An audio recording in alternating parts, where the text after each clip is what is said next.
Hey, Josh, so talk to us about Google Ads. How can we utilize this, or what advice, suggestions, or methods can you give us that will actually help us attract new patients through Google Ads? Hey Michael, dude, so always so good to be here with you. I love these Monday morning marketing minutes. I don't know if that's it. That's 4 M's. Monday morning marketing minute. I don't know. I think it's Maybe three one M's. day.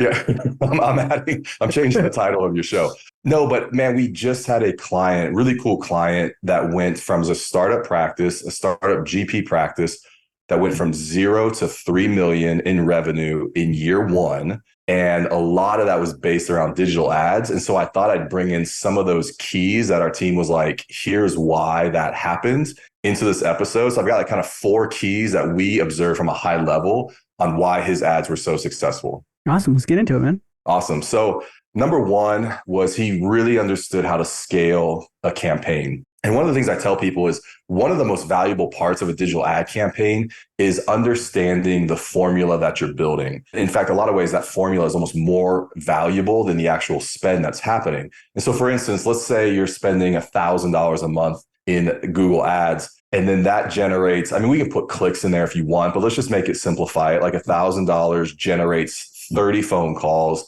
which generates 5 new patients to the practice. So if we can establish that formula, well, now you know, okay, so if you're bringing on an associate, you're expanding, you want to grow faster, you're like, okay, we need an extra 20 new patients a month. Well, now we got a formula for that. So we know that 20 would actually have to be a $4,000 investment to get 120 phone calls, which kind of tells you what your front office team needs to be able to handle, which gets you the 20 new patients. So once he kind of understood that, he started with a smaller budget early on. And by smaller, I mean, I probably should have started with it. So when he initially started, we were spending 25,000 a month in Google Ads. And once we got a handle on that formula, I think right now we're spending about 47,000 in 1 month on Google Ads. Wait, 4730s. Four Um, seven zero zero zero zero zero a per month. month. So basically $500,000 on digital ads. And here's the thing though, like if you spend 500,000 in marketing, but you can get to 3 million in year one, would you do that? Yeah. So Dude, so okay, talk to me about the formula then. So that was number one, scale the campaign, right? yep. So number two was really creating a funnel with your ad campaigns. And so we know this word funnel, it's out there, but it kind of gets like, it's one of the probably, I don't know, like marketing trends that's coming through, but it's really nothing new. And so with him, it was creating this funnel with different parts of it. So number one, like at the top is what we call like a meta brand awareness campaign. So between Facebook and Instagram, you're using photography and video to just drive brand awareness. Like, hey, we're here, new practice, name recognition. Then using Google Ads, so that then driving to Google Ads, which uses as a conversion point. So now they're clicking on that, they're going to the website. We're trying to get conversions from them, but then going back to Meta's platform to remarket to them. So we have this like brand awareness, getting them, now they're seeing Google Ads and they're going to the website. Now they're seeing the practice come back up in their feed for the next 30 to 60 days. So you're really kind of sophisticated approach to go, let's drive traffic down this funnel. Let's not lose it at just one exposure, but really figure out how to leverage all the platforms out there to do that. Gotcha. Okay. Okay. So then three. So then 3 was really establishing brand authority. And what I mean by that is even though his campaigns were really successful, building an entire successful business around digital ads is not really like the best strategy and kind of impossible. And so he used organic SEO, a great patient experience, social media to really generate a ton of authority. So at the same time, we're running this like high powered digital ad campaign. He's collecting 500 Google reviews in year one, average 4.9 stars. He's creating social media awareness and authority. And so the way this plays into his cost per click then being lower because Google is now translating this as a high quality website, high quality source when they return it. So conversion rates go higher, pay per click goes lower, and all those things, realizing it's not just about putting ads out there, it's all the things behind the scenes. Word of mouth, great patient experience, good social media strategy. Gotcha. So a lot goes on with number three, the SEO, social media, quality of what's he posting, the reviews, all that stuff, right? Yeah, and it's really realizing like digital marketing is a complement to all the other things you're doing to build a business. I think marketing, when you look at some of this, it's like if you go, hey, startup 0 to 3 million in 1 year, people are like, oh my God, how do you do it? What's the Mhm. key? And the key is that there's not one key. The Yeah. key is like there was 500 reviews, there was a legit social media strategy, there was pay per click, sophisticated pay per click with a serious budget to it. So I think that's kind of where we were at, was like there wasn't one thing here. He was really building a solid business around an ad campaign. Gotcha. Okay. So the number four. Number four, we call it diversification. And so it wasn't a set and forget type campaign. We built out, at first, it was a general new patient campaign because he's like, hey, we're opening doors. We literally need new patients. And month one, it was 170 new patients. It's climbed from there. It's gone up to low 200s. It just kind of fluctuates a little bit. But we also built out emergency campaigns. We built out Invisalign campaigns. And so for him, it was different seasons throughout that year of knowing, hey, just added another doctor. We've got kind of more margin in our daily schedule. So like, let's put 5,000 of that towards emergencies for the next 30 days. Mhm. Hey, we don't have any margin for emergency. So let's shift that budget over to Invisalign to get higher treatment type procedures into the practice.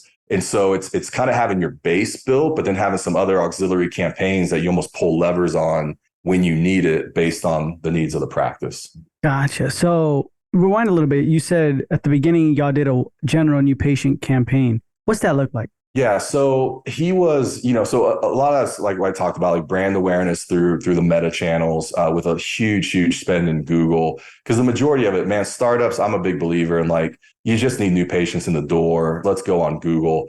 I think one of the misconceptions, Michael, around Google ad budgets, I think there's two things. One is, a lot of people think like $1,500 a month for an ad campaign is a lot of money. I don't know that is anymore when it comes Mhm. to acquiring a new patient externally through an ad platform. Most agencies are probably going to take 25 to 30% of that for a management fee. So you roughly have $1,000 you're spending. And I would say right now, I think a Google new patient costs 200 to 250 bucks. So if you spend 1,500, we're looking at like 4 to 5 new patients. And sometimes those, and if you don't, like if your team's not answering phones right, or they're going to voicemail, it may not even feel like, this is where I think practices go, we're not getting anything from this. And I'm like, well, you are, but really we're only supposed to be converting 4 or 5. The other part is he has scaled this to over $40,000 a month in his area. There's still room to expand that. And so even at 40,000, like, he hasn't saturated that search volume. And this is in a suburb of Columbus, Ohio. So I think people think like, oh, I'm spending 5,000 a month, and clearly we have to be number one because who else is spending that? And I'm like, I think that lid is way higher than most people think. Yeah, 500,000 is it's pretty up there, man. But Yeah. you mentioned about like the brand awareness campaign, and then you also talk about a new patient campaign. So when it comes to opening our doors, what's the difference between a brand awareness campaign with Google Ads and a new patient campaign with Google Ads? Or is it the same thing? Yeah. The way we would define it is a brand awareness campaign is just meant to drive awareness. And so a lot of that is like social media. If you've got a great video, great photography, it's just the thing to get people interested. You're not necessarily trying to convert, like click here for an appointment. Like, that's really not those messages. It's supposed to feel like an organic part of your social media feed. So it's just name awareness. A lot of it with him was like, hey, grand opening, new practice in the area, just stuff like that. People are like, oh, that's interesting. Didn't know. Mhm. Oh, yeah, I just drove past that the other day. So that's brand awareness. A new patient campaign is really meant to get those conversions. Like, now this is where we ask. Somebody's looking on Google and we're like, hey, we're here. Click here and book an appointment or call. So you're trying to drive that conversion from it. And I think that's an important differentiation, because a lot of times, like if practices just have the budget for one and they're a startup, I'm like, let's just go new patients, get them in the door, as best we can. If they have a more diversified budget, it always will drive better conversions if there's brand awareness sitting on top of an actual like conversion campaign. Gotcha. Do you ever, in your experience with all the practices you work with, see like a push and pull of somebody who's like, yeah, I'm doing my own Google ads. I do it in-house, or I do it myself. And, we're getting 10, 15 new patients a month. But then there's that pull where it's like, I'm afraid to invest more if I'm doing it myself. I can just increase more on my own. But really the time factor plays a huge role, and then knowing what to do specifically within the nitty gritty, right? Like the details.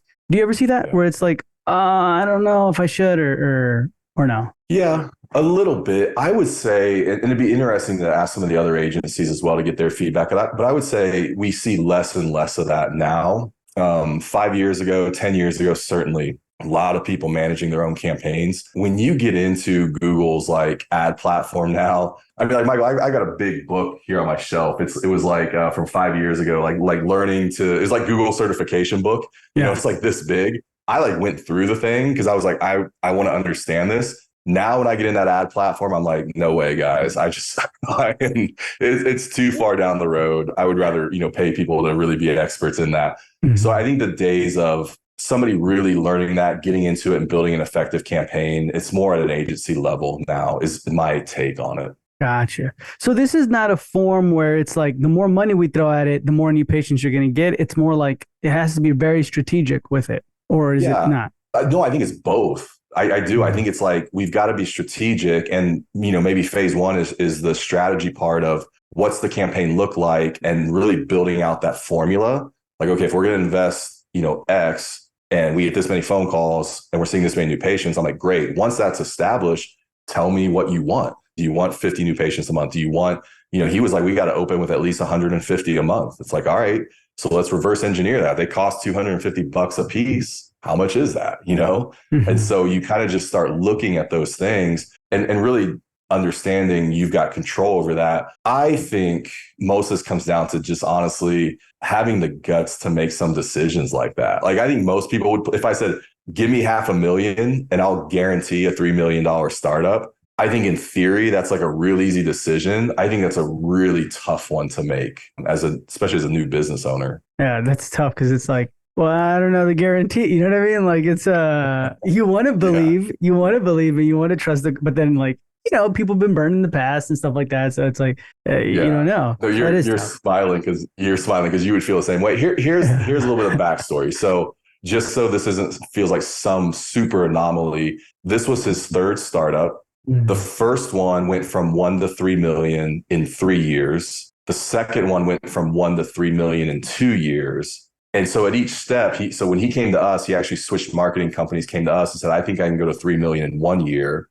And it was like, yeah, I think you can. He actually has an MBA as well. He's a practicing dentist, but also has his MBA. So there's some things there where I think he understands some of that marketing business investment relationship and has had like 2 other successful kind of patterns from it, where I think the first one he would spend $25,000 a month on marketing. The second one's like $35,000. And now this one's like $45,000. So it's, it's like he's stair stepping up, but so he didn't just come into the game like, here's $500,000. Yeah, I trust you 100%. Got you. No, that's interesting, man. This is good. So awesome. So scale a campaign, create a funnel for your ad campaign, establish brand authority, and then diversification. Awesome, man. I appreciate your time. So if anyone has further questions, you can definitely find Josh on the Dental Marketer Society Facebook group, or where can they reach out to you directly? Yeah, if you're on Instagram, I'm there at Joshua Scott. I'm still in my DMs in that account. So tell me you heard the episode, give me a shout out. And then online, www.s8e8.com. Awesome. So guys, as always, that's going to be in the show notes below. And Josh,